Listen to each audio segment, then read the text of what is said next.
Well, for more now, I'm joined by Bettina Martin. She's the education minister in Germany's state of Mecklenburg-Western Pomerania. It's good to have you on the program. I know that schools across the country reopened today, including in your state. You were part of the decision-making there to reopen schools. The first day has come and gone. How will you sleep tonight? Well, actually, for education ministers over the last 11 months, sleeping wasn't always as easy as it normally is. It's a very hard decision to open schools while there's still the pandemic going on, and it's always, we always have two sets of priorities we have to balance. One is the health of the children and the teachers, and the other one is the human right to education. And we know that the number of new infections in the country has stagnated, and in many places now it's even increasing. When you were considering whether or not to reopen the schools, how did you factor that into the equation?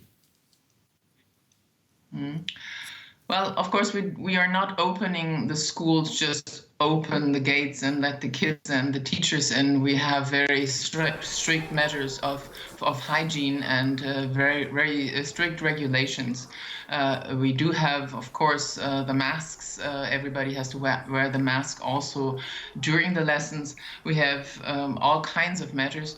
But I must say, for me, as I said, it's always balancing the priorities. And one priority is to have the kids learn. And there are children who have been at home for months over the last year. And the last 2.5 months, the schools were mostly closed. And especially the small kids, and you just had it in your report, the small kids, they have to learn how to read, to write, to do math, and you don't learn that at home at the computer when you're 6 or 7 years old. So for me, it's very important to have the kids at school with all due measures and careful, but it's very important that we don't lose, especially the kids who don't have as much help at home, whose parents can't help or won't help.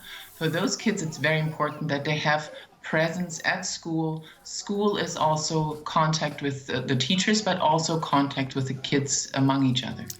I know there's been some talk here in Germany that there was not enough done to make the learning at home as productive as it could have been. Would you say that the experience of having children at home so long, was that a disaster or a missed opportunity for the country? Well, I must say that I wish we would have been faster before the pandemic to drive this very important digitalization of schools faster ahead.